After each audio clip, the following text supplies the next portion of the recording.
तेलंगाना से, जहां पर विधानसभा चुनावों के ऐलान होने के बाद भारी मात्रा में वहां पर कैश और सोना मिला है। आचार संहिता लगने के 9 दिन बाद ही करीब 165 करोड़ का सामान जब्त किया गया है। इसमें कैश और सोना के साथ साथ कई और नशीले पदार्थ भी शामिल हैं। साथ ही करीब 8 करोड़ के नशीले पदार्थ भी इस रेड में बरामद किए गए हैं।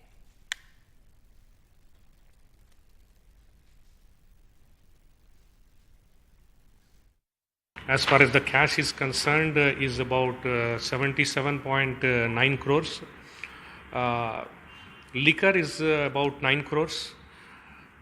Drugs is about 7.56 crores. Gold, silver, other ornaments, etc. is about 63 crores. And freebies basically is about 8.6 crores. और इसी मुद्दे पर चर्चा करने के लिए सीधे चलते हैं हमारी सहयोगी उमा सुधीर के पास। उमा, इतनी बड़ी मात्रा में ये सब बरामदगी वाकई चिंता का विषय है, चुनावों से ठीक पहले ये सब।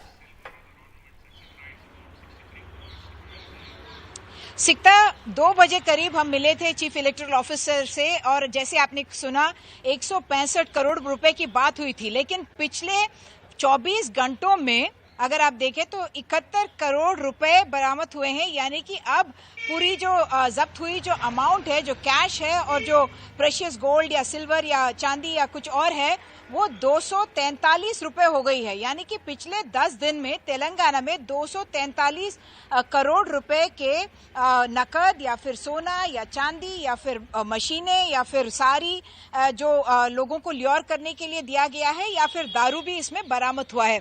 अगर आप देखें तो 2018 की अगर हम बात करेंगे तो उसमें 128 करोड़ रुपए जब्त हुए थे पूरे इलेक्शन में। तब 2 महीने थे, जो मॉडल कोड ऑफ कॉन्डक्ट है उसके 2 महीने थे और पूरे अगर वक्त को देखा जाए तो 128 करोड़ रुपीस तब सीज हुए थे और उसको देश में सबसे ज्यादा नंबर बताया जा रहा था। और उसके बाद मुनुगोड़ के भी बाई इलेक्शंस आए जहां बताया जा रहा था कि ये सबसे कॉस्टली इलेक्शन है इंडिया के हिस्ट्री में।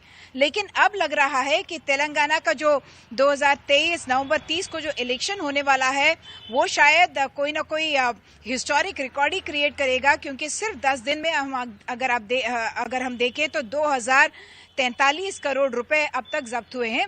और मैंने 2 अहम चीजें चीफ इलेक्टोरल ऑफिसर से पूछा है। एक ये कि ये आरोप कि कर्नाटका से पैसा आ रहा है यहाँ तेलंगाना के कांग्रेस को स्पॉन्सर करने के लिए। यहाँ के जो बीआरएस के लीडर हैं और भाजपा के भी लीडर यही कह रहे हैं कि वहां पे तेलंगाना टैक्स के रूप में पैसे वसूले जा रहे हैं गोल्ड के मर्चेंट से या फिर बिजनेसमैन से या बिल्डर्स से। उनका कहना है कि हमने काफी चेक पोस्ट लगाए हैं, 90 करीब चेक पोस्ट लगाए हैं और अगर कोई भी मूवमेंट होता है तो हमें पता चलेगा। दूसरी बात उन्होंने डिजिटल मनी की भी कही और उनका कहना है कि आर्टिफिशियल इंटेलिजेंस को हम यूज करते हुए बैंक्स को मॉनिटर कर रहे हैं कि कहीं डिजिटल मनी ट्रांसफर एक अकाउंट से बहुत सारे अकाउंट्स में तो नहीं जा रहा है। तीसरी बात, ये जो गांजे और वीड ऑयल की बात हो रही है उसमें भी 10 करोड़ रुपए का वैल्यू वाला के नशीले पदार्थ जब्त किए गए हैं। और उसमें भी सीईओ का कहना है कि इस वक्त अगर इतनी बड़ी मात्रा में ये मूवमेंट हो रही है तो हो सकता है कि इस बारी नशीली पदार्थ का भी प्रयोग हो रहा है एक इलेक्टोरल या वोटर इंड्यूसमेंट के लिए। और ये शायद बहुत ही वरीइंग एक ट्रेंड भी हम कह सकते हैं, क्योंकि लिकर के साथ साथ इसका भी अब मूवमेंट काफी बढ़ गया है और इस वक्त इतने बड़े क्वांटिटी में ये मिलना ये बहुत वरीइंग एक ट्रेंड है। बैक टू यू जी। उमा, ये जो बरामद हुई हैं चीज़ें और कैश भी, क्या ये ज़्यादातर बॉर्डर इलाके से बरामद हुई हैं, क्योंकि वे बाकी राज्यों से ये पहुंच रहे हैं यहाँ पर राज्य के अंदर?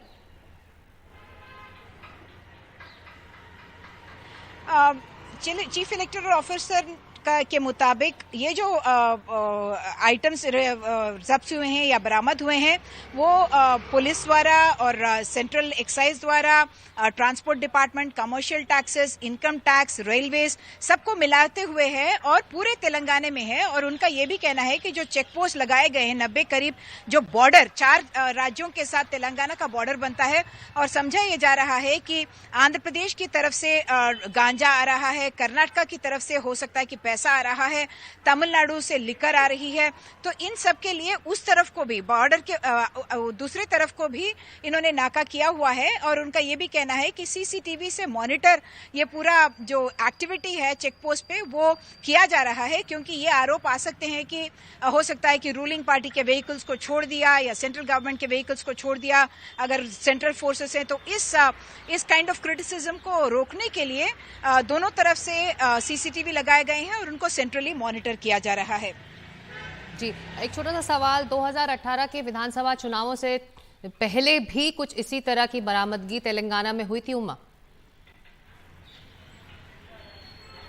बिल्कुल, 2018 के चुनाव से पहले तब 2 महीने थे। अक्टूबर 6 को डिक्लेयर हुआ था और दिसंबर 7 को चुनाव हुए थे, यानी कि करीब करीब 2 महीने का वक्त था। और उस बीच 128 करोड़ रुपए जब्त हुए थे और वो सबसे ज्यादा तब कहा जा रहा था सभी राज्यों को कंपैरिजन में। और अब लग रहा है कि इस बार का पूरे रिकॉर्ड को तोड़ देगा। जी, शुक्रिया इस पूरी जानकारी और अपडेट के लिए उमा सुधीर आपका।